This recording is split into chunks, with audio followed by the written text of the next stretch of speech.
Hello everyone, welcome to Safia বৃষ্টি blog. তো আজকে মামির বাড়ির ছাদ থেকে আমাদের বাড়ির ছাদে ড্রাগন ফলের গাছ লাগানো হবে। তো চলো তোমাদেরকে দেখাই আজকের ব্লগটা।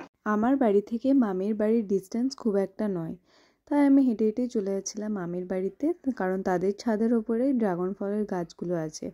তারাও একটাই ড্রাগন ফলের গাছ লাগিয়েছিল, কিন্তু এখন প্রচুর পরিমাণে হয়ে গেছে, এই যে দেখতেই পাচ্ছ তোমরা। তো আমি একটা কাঁচি নিয়ে গিয়েছিলাম আমার কাছ থেকে ড্রাগন ফলের গাছটাকে কাটার জন্য, বাট গাছটা যে এতটা শক্ত হবে গোড়াটা আমি ভাবতেই পারিনি, তাই কাঁচি দিয়ে কাটছিলই না, সেজন্যই একদমই কাটছে না, তাই আমি কাটতে পারছিও না, আর কাঁচি দিয়ে এটা সম্ভবও নয়। তাই আমি কি করব, সেজন্য মেঘাকেই বলছিলাম যে মেঘা তুই একটু দেখ। ও এবার হাতে করে দেখছিল ভেঙে, এবার ওটাকে না ভাঙলে ওটা সম্ভবই নয় ওটাকে পারা, ওটা এতটাই শক্ত। সেজন্য মেঘা হাত দিয়েই পেরে নিল, আবার কাঁচি চাইছিল কিন্তু কাঁচির খুব একটা প্রয়োজন হয়নি। আর এদিক দিয়েও একটা নিয়ে নিলাম, একটা থেকে দুটো নিলে খুব একটা গাছটা পোস্টালো হয় না, সেজন্য মেঘা অন্য দিক থেকেও নিচ্ছিল, ওইটাও হাতেই ভাঙছিল। বাট একটা কথা সবসময় মনে রাখতে হবে, গাছের কাঁটাগুলো বিশাল বিষাক্ত, মানে এটা যদি একবার ফোঁটা লেগে যায় তাহলে এর যে যন্ত্রণা কতটা সেটা আমি ছাড়া অন্তত আর কেউ বোঝে না, প্রচণ্ড পরিমাণে যন্ত্রণা। আর এই যে ছাদে এতটা পরিমাণে গাছ হয়েছিল, আর ওদিকে অনেকগুলো বালতিতে টবে লাগিয়েছিলাম আমি, কেটে কেটে না লাগালে গাছটা অনেক বড় হয়ে যায়। আর আমি বেশি নিইনি, দুটোই নিয়েছিলাম ড্রাগন ফলের গাছ, আর ভালো লাগছিল।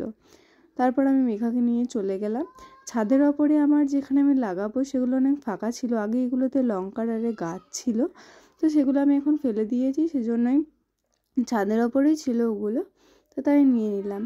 আর সে টিকটিকি থাকে না অনেক দিন রাখা থাকলে, সেজন্য আমার খুব ভয়ও লাগছিল, তাই আমি এরকম কেঁপে কেঁপে উঠছিলাম একবার করে।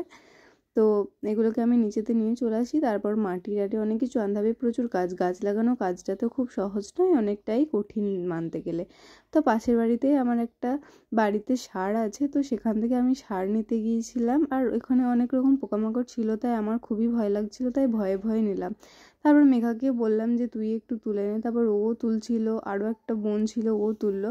আর ড্রাগন ফলের জন্য বিশেষ করে সার মাটি খুবই প্রয়োজন, কারণ ওটাতেই গাছ ভালো বাড়ে। কতদিনে ফল বা ফুল ধরে আমি জানি না, তোমরা জানলে আমাকে অবশ্যই কমেন্ট করে জানিও যে কতদিনে ধরে।